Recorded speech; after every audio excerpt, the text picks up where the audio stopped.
Hello, I'm Susan Tarnowski, manager of the Edina Arts Center, and welcome to Speaking of Authors.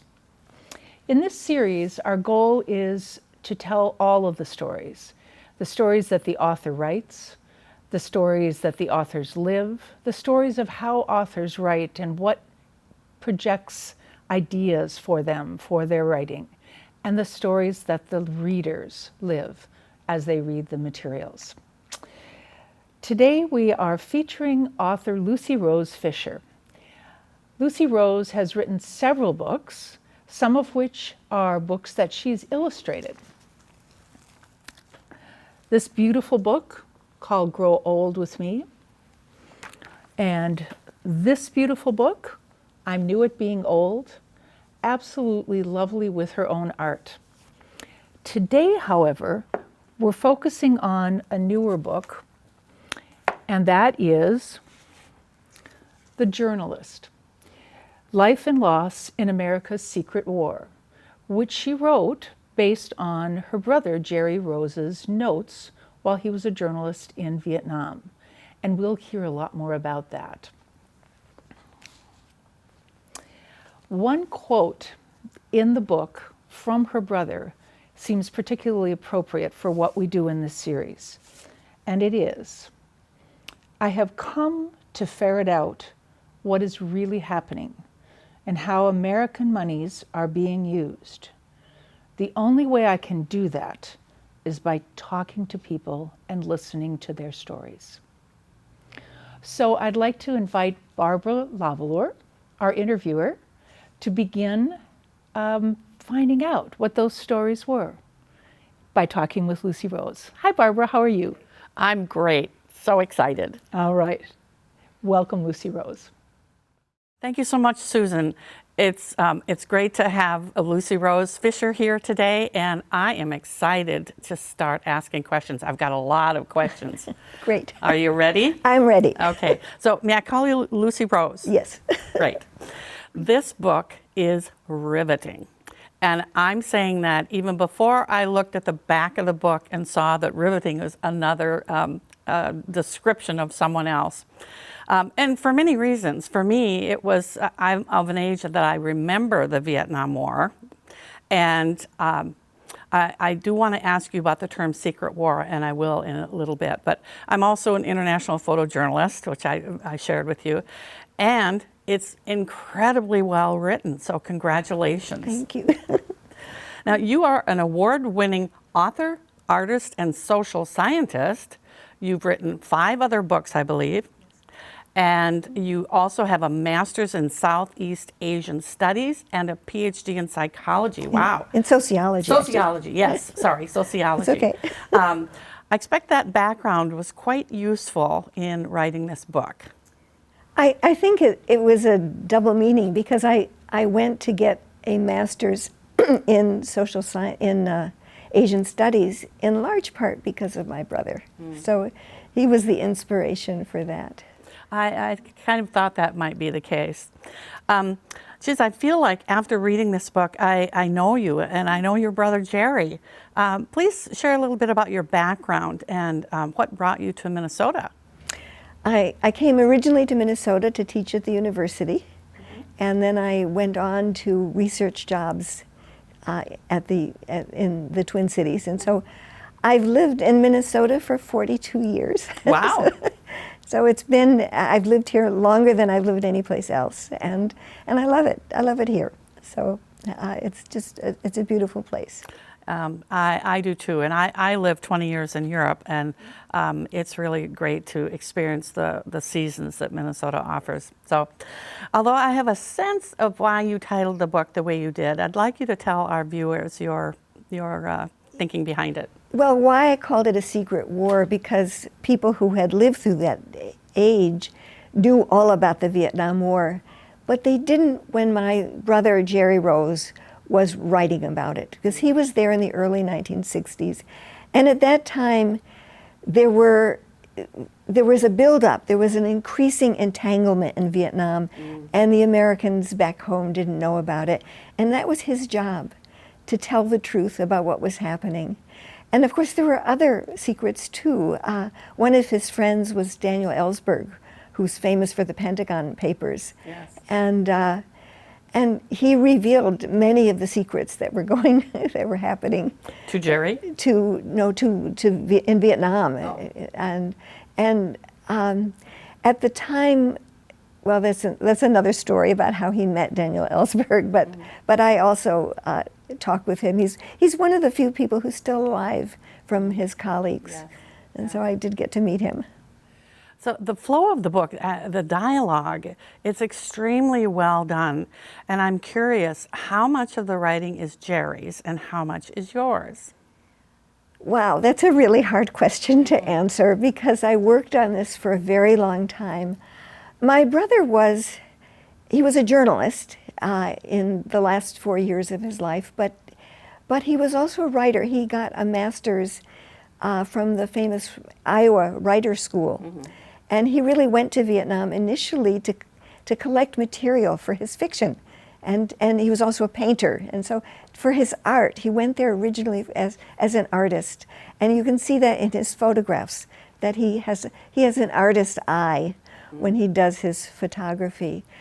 So I worked on this for a very long time. I had wonderful things that he had written. He kept a journal. Mm-hmm. So I had his journal, I had his letters, I had his published writings, but you couldn't cut and paste. It wasn't enough to cut and paste. And so I had to create a storyline from that and create dialogue that wasn't in his journal. And one of the things I decided, at some point, I decided to write it in his voice. Mm-hmm. And people have wondered about that. You know, how did you do that? But I felt like it was his voice talking. And even if I had written the dialogue, it was his voice. And I also put it in the present tense, which I had done with other books that I'd written. And I felt comfortable using that. But nobody writes a journal in a diary in the present tense. So that even things that he had written were things that I changed in some way and edited. And so I've not answered your question because I don't quite know. I mean, I know certain things were definitely his, and I know certain things were definitely mine. I might take a line from a letter, like the beginning, the first chapter, the first main chapter is the phone rings, and it's about an opportunity to go to Vietnam to teach at the University of Hue. Well, most of that was written by me, but there was something in a letter about the telephone rang and his professor, he was a graduate student at that time, and a professor had called to ask him to if he was interested in this job. And so I've not answered your question because I don't know if I completely can. Well, you have clarified for me anyway, and I believe for our audience that your thoughts behind it and how it came to pass. So how the book came to pass. When I first started reading it, I was thinking that he was a teacher, and as a journalist, I was incredibly jealous when I first read that he just dropped into this incredible journalistic job for American newspapers and magazines as a freelancer because a journalist friend of his went back to the States. Seems rather suddenly, but anyway. What I came to realize is his style of writing was a journalistic style of writing, to me anyway. He didn't write just the facts, ma'am. He wrote about feelings and what people were feeling and what the country was experiencing. And I think that those are what makes good journalistic writing. So you kind of answered this, but not in years. How long did it take you to write, did you say? That is also different. I worked on this for a very long time. I started working on this maybe 30 years ago. I had this idea, mm-hmm. and then I put it aside for a long time. But I've worked on maybe 100 versions of this. Wow. Okay. It's again hard to count, but. In fact, I talked once about, if I were making soup, like wrote this book, I would start out with a chicken soup, and then I would put something else in, and I would take something else out, and I would put something else, and so, by the end it would be something completely different. But you don't exactly do that with a pot of soup, but with a book you can take in and take out and take it. And I worked with wonderful editors and teachers, and it was a learning. I felt like I got another PhD in the process of writing this book. I can believe that. Now, I understand that Bonnie Blodgett also worked with you. People know that she Bonnie Blodgett was Blodgett was my agent years ago, many years ago, and I had written a biography of him, and that it needed work. And then I went back. I had to go back to my paid job as a researcher, and so I put it aside. And I put it aside in part because my sister-in-law, my brother's widow, was uncomfortable telling the story, and so. And then after she died, I picked it up again, and then I worked really hard on it. And I think, I loved my brother as it comes. That's very clear, very clear. And I wanted to do right by him, and I wanted his story to come out, and I thought it's a fascinating story. Indeed it is. I just want to mention that Bonnie worked for not only the Star Tribune, but also the Pioneer Press, so people will remember her and her name. In your research, and you mentioned Daniel Ellsberg, you connected with a lot of noteworthy people, I would say. You even have in the back here, there's a quote from Ellsberg. This very personal story by a dedicated, courageous, and prescient reporter, is that right?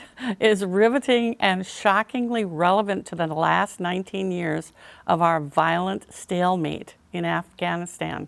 Also very, my gosh. topical. This amazing book caused me to remember how much of a loss I felt when Jerry died and why. I've never read a Vietnam story like it. And that's his quote, and I would have to agree with him on that. Not that I've read a ton about the war, but what was that? What was the term secret war? How, would you go into that a little bit? Because at the time, Americans didn't know about what was happening, and it was really, there's a scene in the book where Jerry sort of camps out. He gets a tip from a soldier, from one of the soldiers that he'd worked with, and he gets a tip, and he sort of hangs out in a place where the U.S. has been providing all this war material, and it's a secret. The truth is that the beginning of this war was, and the pursuit of it, there were many, many secrets, and I think, among other things, this story is about the importance of a journalist, and the risks that they take, that in order to cover a war that's far away and problematic. Yes, yes. Well, call me naive, but as a journalist, I was profoundly disappointed to read about the major news media selecting, if you will, what they were going to report and what they didn't, and what they chose not to report during the war. Do you want to say anything about that? Well, one of his positions, he got a staff position for a while with Time Life. Yes. And he didn't like it, in part because they rewrote things. And yes, it just didn't. I read that. He didn't like that, and they tended to be very conservative, and he just didn't like that. But also, I think he really felt like he had to be in the middle of it. He had to do his own research. He embedded himself with soldiers. He went and he did like over 300 interviews with Vietnamese villagers, because he felt like he needed to be there to really talk to the people and see what people had to say. I'm going to just read a paragraph from chapter 3. There was this ominous warning from Paul Vogel, an American who spoke fluent Vietnamese. Paul gives me a peculiar look. You're an artist and a writer. Howard told me all about you. He's quiet for a moment. Be careful, he says. This can be a dangerous place for someone with an artist's soul. I love that. I love that. Oh. Well, he went there. He went to teach at the University of Hue, and Hue was the imperial capital. And it was a new university. It had only been around for 2 years. You know, in 1959, when he was there, it was only a few years since the French had been defeated in 1954. So it was a, and the government then by No Deuxième was a really pretty brutal government. It was a Catholic family that was ruling over a mostly Buddhist population. And you know, he went there as an American who was interested in the arts. He became immersed in the political situation. He acquired a blood brother, a Vietnamese man, Bui Thong Hoan, and so he changed in the process of being there. So as a photojournalist, I was really pleased to see a photograph of a young woman who was a suspected Viet Cong that you printed in the book. It was a very graphic, for some people very uncomfortable, would be viewing that. But it was never shown or published in an American paper. No. And it just was, for me, another example of editorial suppression. I was just wondering if that was a subtle message on your part to the time. Well, the thought crossed my mind. Well, I mean, a journalist is sort of, and a photojournalist is an interesting position. You know, they can only publish what what gets accepted, and they're also not exactly in a position to stop something that they see is wrong. No. And they were, you know, they were interviewing all these, they were interviewing isn't the right, interrogating these people who were suspected. They had been ambushed, and they came to this village, and it was, they were, obviously the Viet Cong were there, and it was, you know, there was so much brutality on both sides. There were so many people killed in this, and so many people, you know, just such a sense of loss from all of this. Yes. There's another photo that I really, really love. It's of a farmer. It's on page 122. And the look on his face, oh my goodness, Jerry really captured the pain and the agony, the despair and the hopelessness. So he was not only a terrific writer, but he became a really sensitive and accomplished photographer. And so thank you for including that. It was really a profound photograph to me. There were several times when Jerry was in the jungle doing the work for his articles, which he thoroughly researched. And I was thinking, geez, get out of there. I mean, really, I think would have left. His wife felt that too, really. I mean, and it not in the book. He was killed in a plane crash. And what's not in the book is the fact that it was a suspicious, there were rumors, and I didn't find this out until much later when the book was really already ready and almost in press.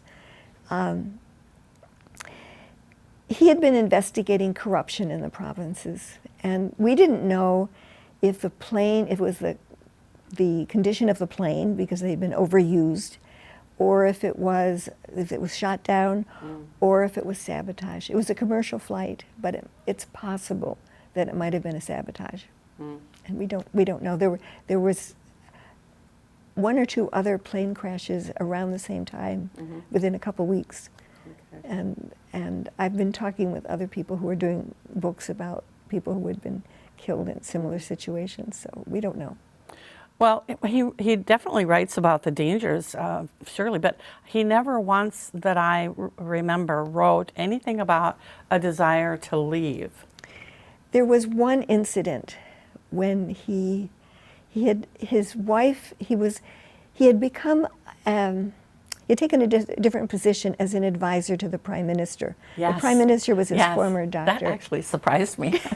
Well, he felt like, first of all, he loved the Vietnamese. He loved Vietnam. I mean, he became very, attached. This was a place where he lived for 6 years, and he was invited to be an advisor to the Prime Minister. And he thought, because he knew so much, and so deeply about Vietnam, that he could be of help.